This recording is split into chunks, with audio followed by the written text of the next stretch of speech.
I've always been rich, but I'm not just rich because of money. You have to understand, I'm rich because of a bunch of things that money cannot buy.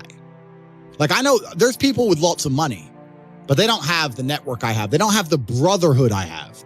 Just sitting with my boys, knowing that if it comes to, if the bullets start flying, me and my 10 friends, we all die or no one dies.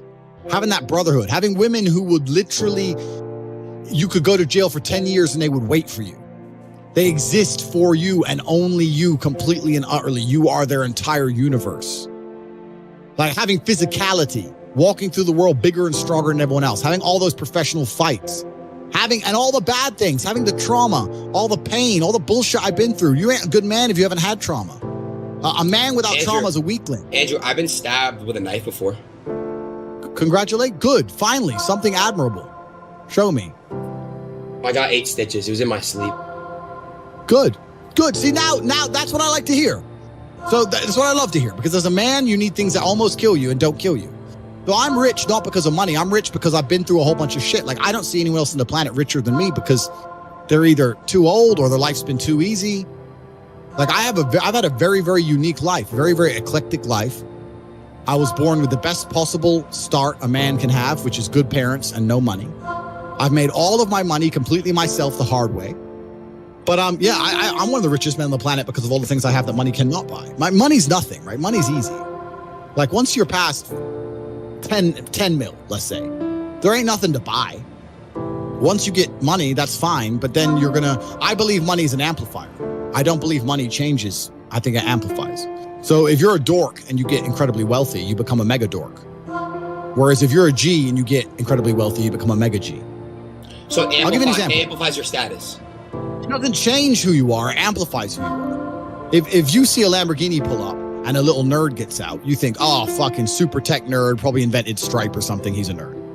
Whereas if you see a Lambo pull up and a big fucking strong, bald, whatever crazy dude gets out, you think, okay, he's a drug dealer. He's a mafia boss. The Lambo doesn't change what you think, it amplifies who the person is. Money is an amplifier, it doesn't change. So I'm very fortunate, I'm very happy that I was poor for a long time, because I never would have been able to learn the lessons I've learned if I was rich. I would have never been able to take those risks. I would have never been able to be in those situations. I've been stabbed just like you. I'll show you my scar. So I would never have been able to been put through hell if I had money. So I'm very glad I was poor for a very long time. And the reason I'm the richest person on the planet is not because of the amount of money I have. It's because of all the shit that happened to me when I was poor. I'm top G for a reason. I've got it all. I've got every single gift that God can give, plus all the gifts you can make yourself. And I state that without arrogance. I don't mean to be arrogant, but I am a realist. And as a realist, it would be absolutely unprofessional for me to sit here and pretend I'm not an exceptional human being. Because I am. And a lot of those things I did myself. And some of them were God-given. But the ones that weren't God-given was because I put myself through hell. I put myself through hell because I decided to throw comfort away. For 10 years of my life, I was never comfortable. Never for a second. Isn't that, they say like the best, like when you're uncomfortable, it's like the best shit because you like, I don't know how to put in words, but you're good with your fucking words. Men are not supposed to be comfortable. Yeah, that's what I'm trying to say. Yeah. You're sitting here on Twitch. I'm comfortable. I'm not gonna lie to you. You're comfortable, right? I am. If you were born 100 years ago and it was the 1920s, you'd be in some ditch in northern France, living in the fucking mud, hoping not to get killed by a random sniper in some bullshit war you barely understand for 4 years. Then you'd come home and hope your wife hasn't been bombed. Yo! You understand? But that's the world. That's the world. The world has become exceptionally easy for a lot of men. It used to be a different place. Most men were cannon fodder. Most of us would have ended up in wars, dying for fucking no reason. Damn.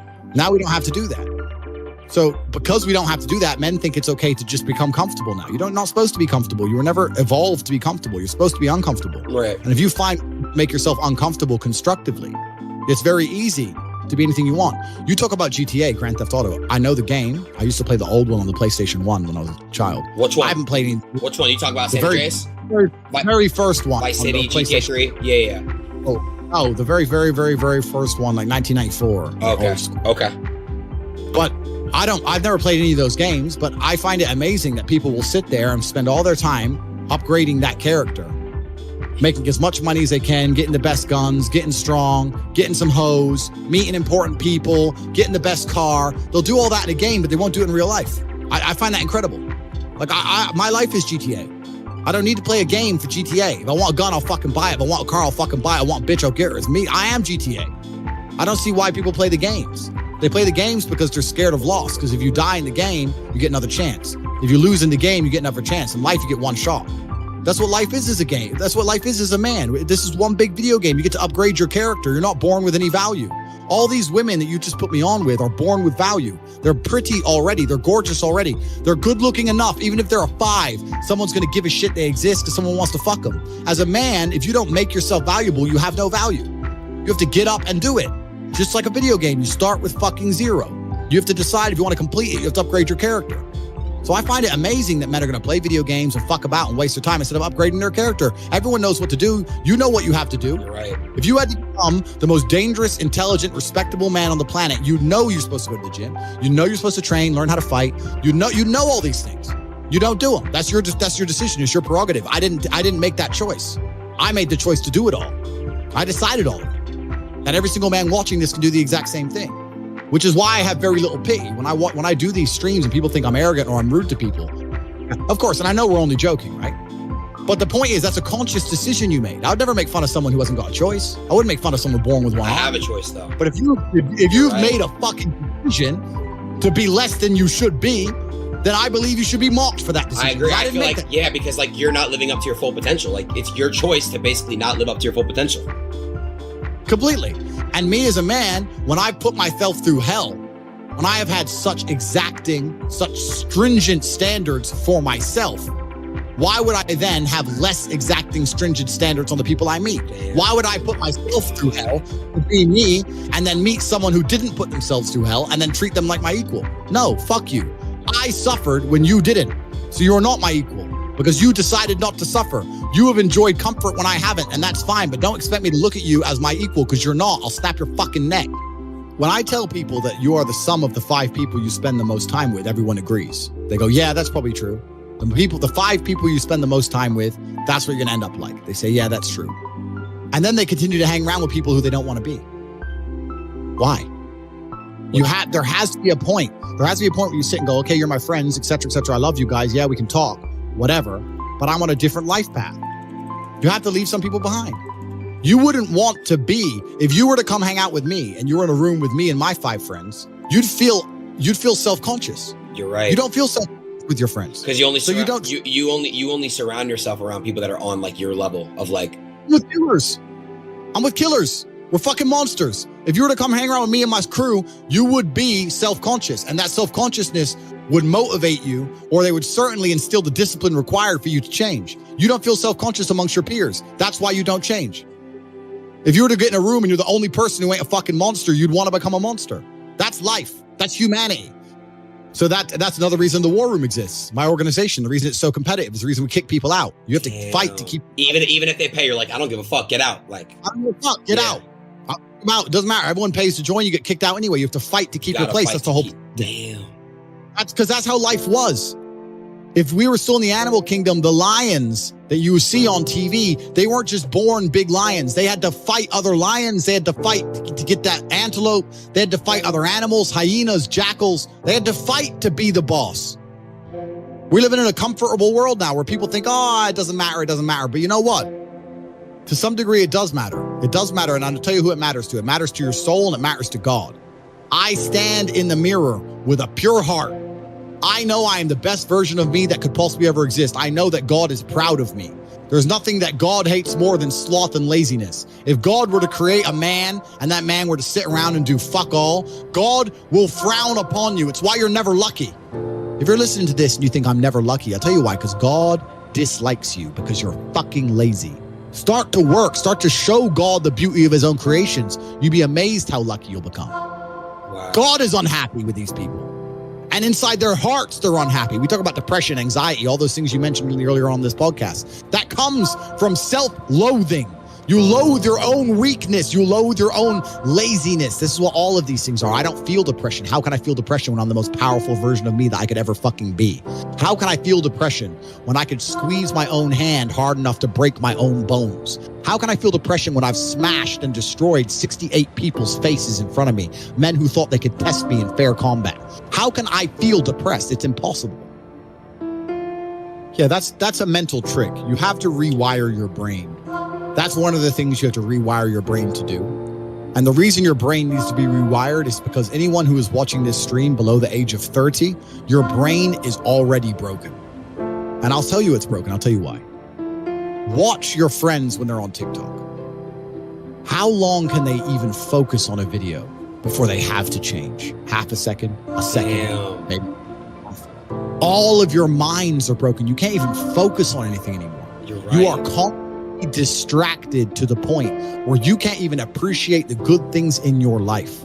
You're distracted. Your minds are broken. You need to rewire your mind and resist the slave programming. How? They have programmed.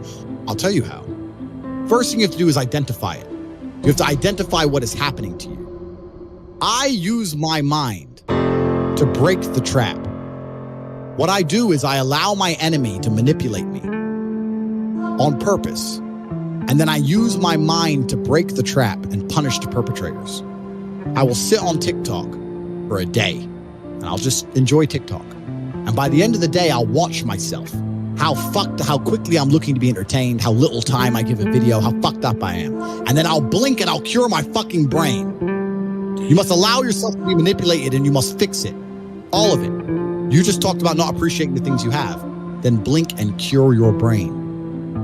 It's a conscious decision. You're letting other people control your mind. Letting all distraction.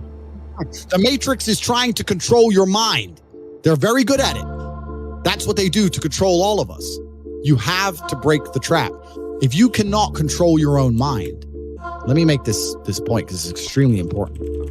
If you cannot control your own mind, then you are just a feather in the wind of life, because your own mind is the only thing you can control. You can't control the weather.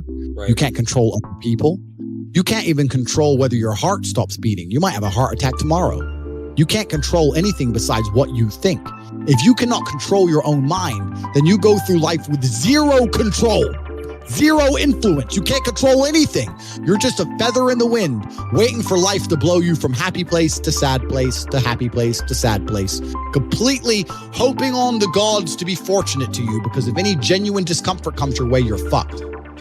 It is trained.